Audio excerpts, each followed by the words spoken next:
What's happening?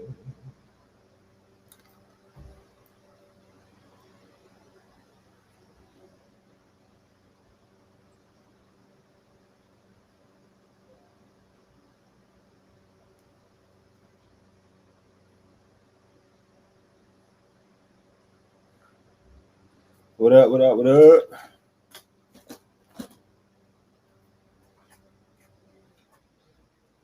What's happening, everybody?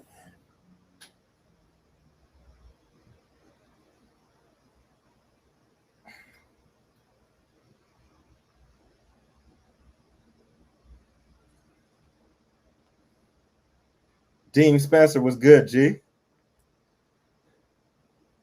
My man Chad, what's popping? Get my Yeti together for the folks at home.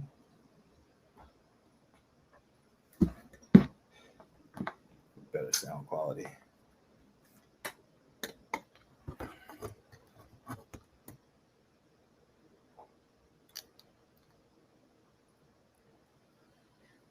JJ, what's good? J Star, what's STX? What's popping?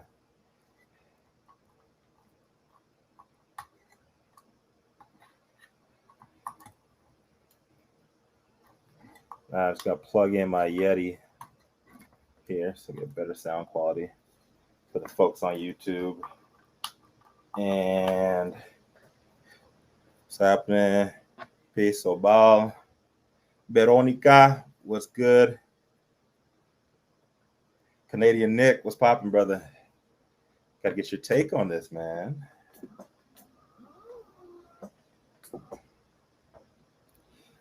Kotati. See that? Only you can grow fire. Got some good shit. Brought some good stuff back home, back south with me. Here from up north. Yes. It was a good one. It was definitely a good trip. So make sure my mic is good. Boom.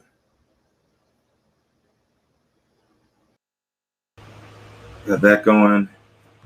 How's everybody doing today? Happy, what is today? Tuesday? It's Taco Tuesday. It's date night for me. That's how I remember it. Tuesday nights, me y mi esposa. I don't remember what is that. Cool.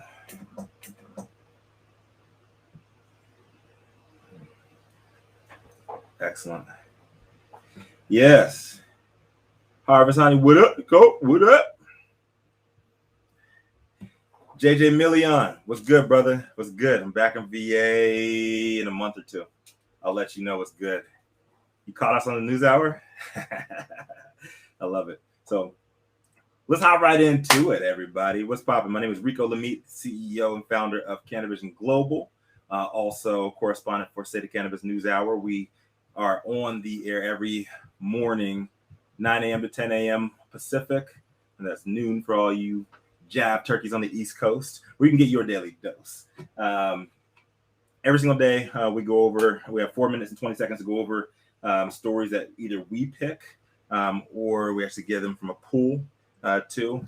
And we have about 2 minutes to go over our own story, and we have 2 minutes and 20 seconds for everybody to have audience reaction. We debate on lunch, a bunch of shit. We actually get in some really heated arguments because this cannabis industry is about everybody. It's not about one idea, 2 ideas, 3 ideas, about everybody involved. And if we're going to be as inclusive as we say we are, we got to make sure that we are taking care of the people that have not so popular takes on everything. It's just what it is. It is what it is, and everybody comes together for this communal plant. It brings us all together. We can all chill out in the motherfucking cipher of life. So let's pop into it. So today's story actually was coming out of Yahoo Finance. So in the first 4 Canadian cannabis mother labs of Saskatchewan sent an international shipment of tissue culture germplasm successfully to Rascal Seed Tissue Culture Laboratory and Research Facility in South Africa.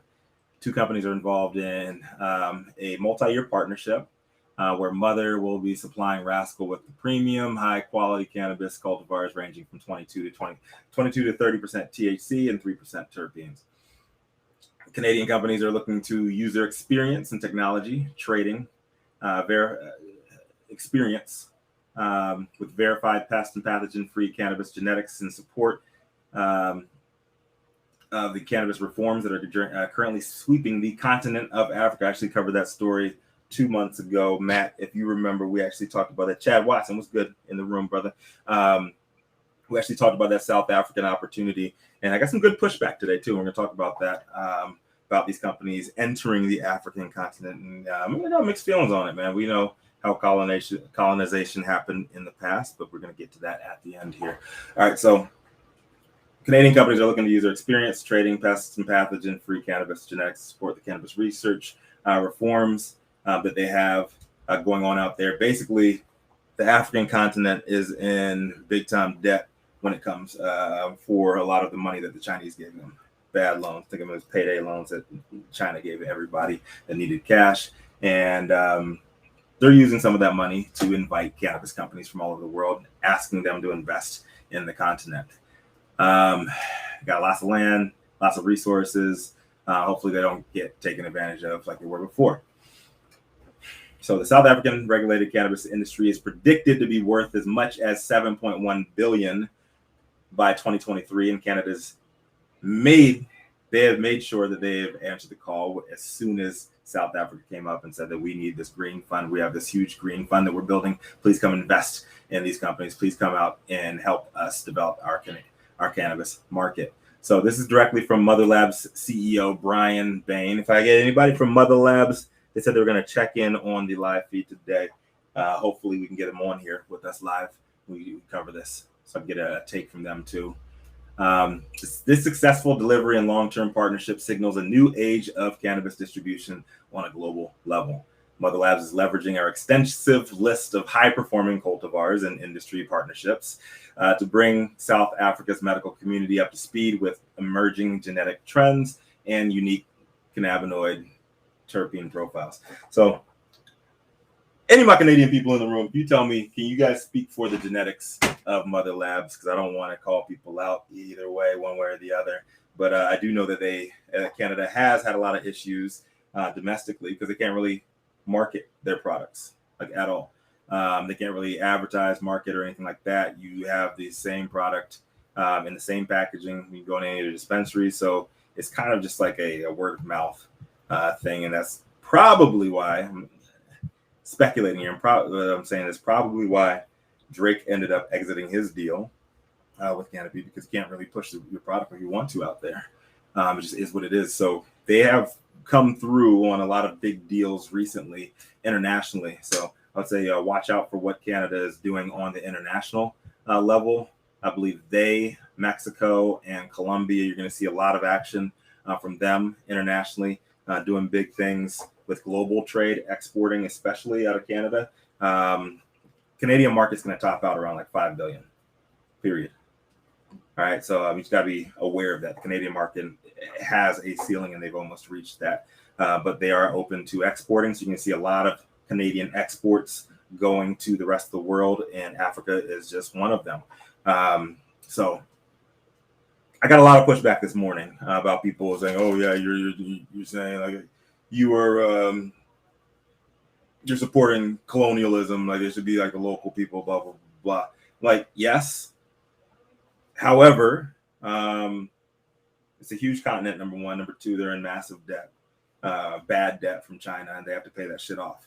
How are you going to pay that off, right? You're going to have multinational operators coming in, and they actually put out international ads calling for folks to do just that, to like bring up this story that I covered. Let's see. It was a month and a half ago. I actually covered this on State of Cannabis NewsHour as well. And there's the Green Fund. I'll bring up the story here. And they literally said that they're opening, that Africa is open for business. They want companies to come in and help them out, help them develop their cannabis industry. So I don't know what the fuck is going to happen out there, period. I hope that it is positive, and I hope it goes better than when they asked motherfuckers to come in from out of the continent before. But who knows, period. But if it helps them get out of debt, maybe it's a good thing. I don't know. But I got mixed feelings on it, obviously. You know, we've been taken advantage of on the motherland on multiple occasions. In the last iteration of this was the Great China Belt that they're building right now. I think about 30% of the African continent supply chain is owned by China, and it just is what it is. We're way, way, way far behind China. America is. A lot of people globally are way behind China with what they are producing. As far as dry goods, as far as processes, and so on and so on. And they have offered the continent a lot of money, especially during the Trump administration, that Americans just were not helping out the continent of Africa. Remember the whole shithole countries comment that he had? America ended up divesting a lot of our resources out of Africa, and guess who came in and covered that and some? China did. China ended up giving them a bunch of bad loans, and they're in a bad position right now, and they see everybody else passing them, especially in the cannabis industry, and they reached out for help, like literally a month ago, period. Fortune magazine, can we give Africa's economies a buzz? That was in June. Which countries will legalize cannabis in 2021? Plenty African companies. That was on Benzinga. High Times magazine, High Times News, Zimbabwe initiates green industry fund. Like this is the shit that has been going on, period. And they created this fund for outside countries to come and invest in Africa.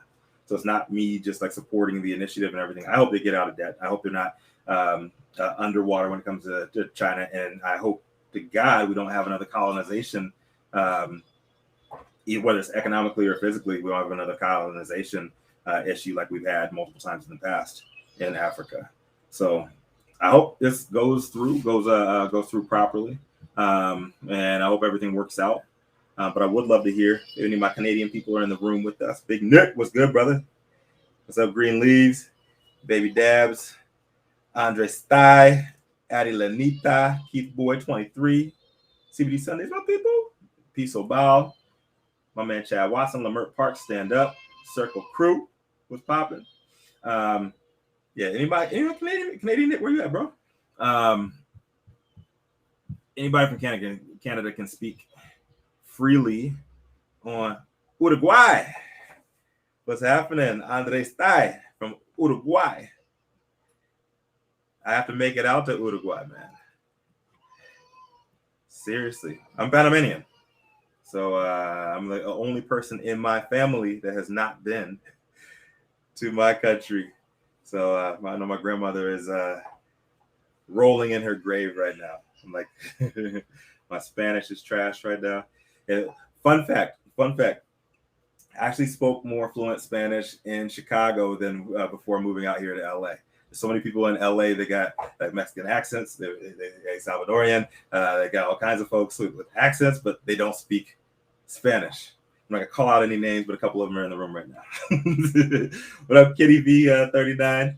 What's poppin'? I used to speak Spanish all the time when I was in Chicago, but we've been living in here in Los Angeles now for over 10 years, and I never speak Spanish, like hardly ever out here.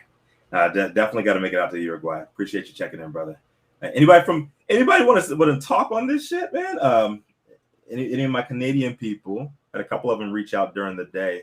I'd love to hear what their take on this is. I know Canada has been dealing with a lot of racial reckoning, period, over the last couple of years. Trudeau, going back to Trudeau and his blackface, all the way up to what they're dealing with right now with the boarding schools of Native Americans. So it's a big issue, big deal. So the fact that they're going into South Africa and doing business in the cannabis industry, I'd like to hear some of that shit, man. I'd like to hear what these people are thinking. I'm only a armchair quarterback over here in America. You know, we are Canada is America's hat and all of that. And but I don't want to talk shit about their processes and everything when I'm not actually from Canada. But as an outsider looking in, globally, it's kind of shitty.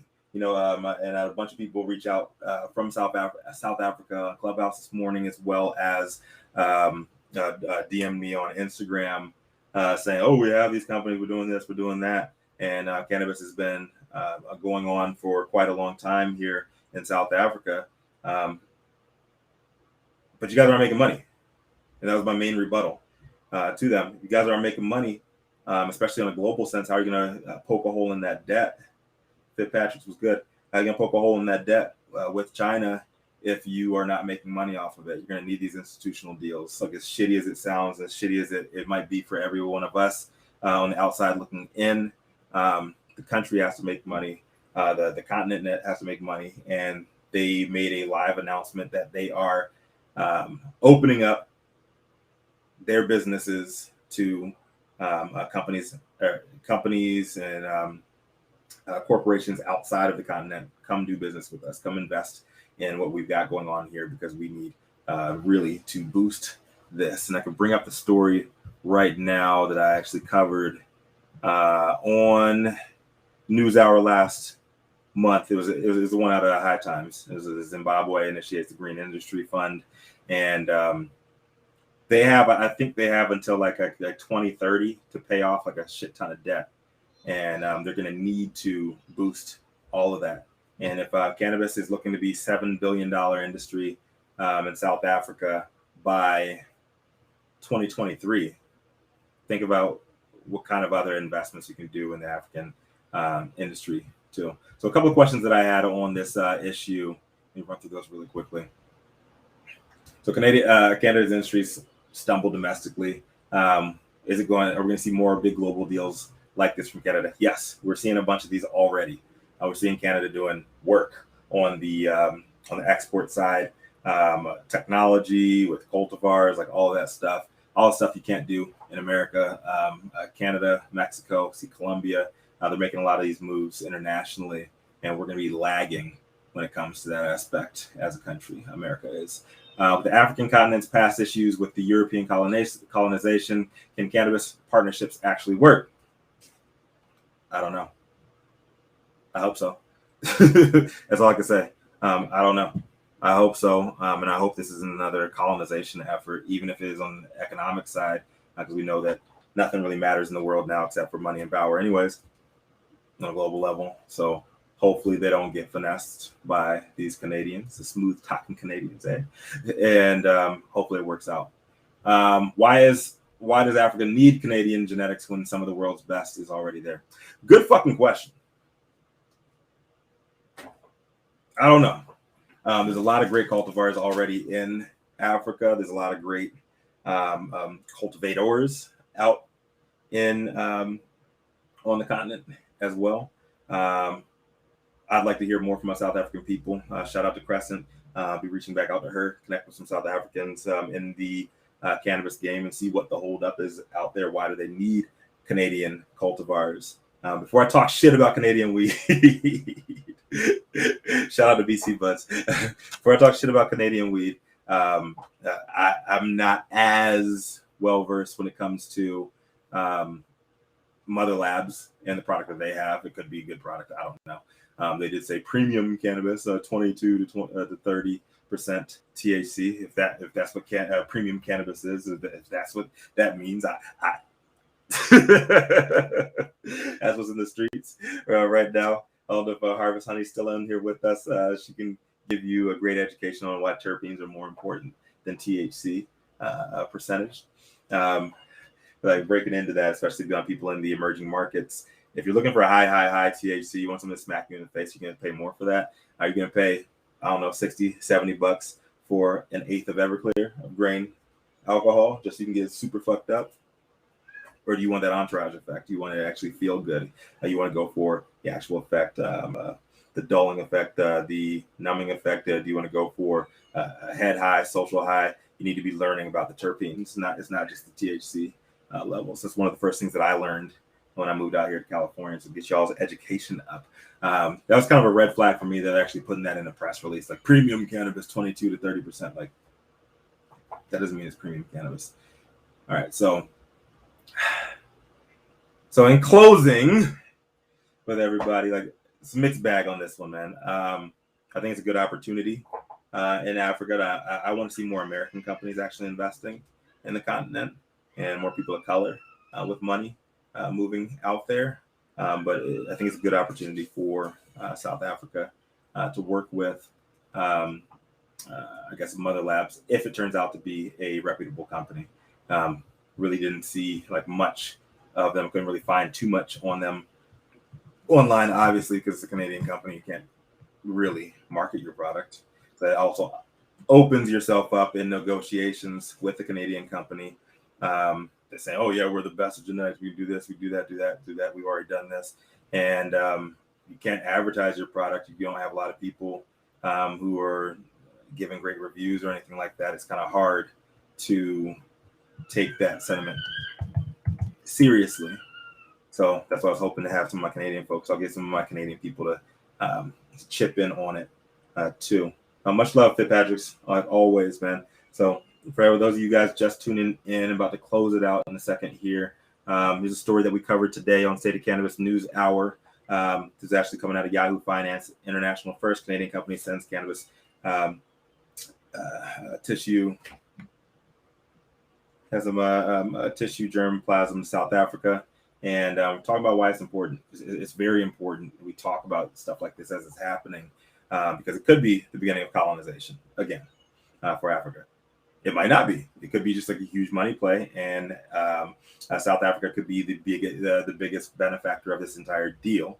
I don't know. They didn't give a lot of details on the deal, what exactly is going on there. But Mother Labs actually hit me up. They actually DM'd me. I was hoping that they were going to be on the live today. They might be ducking me because they know I'll ask them some real shit.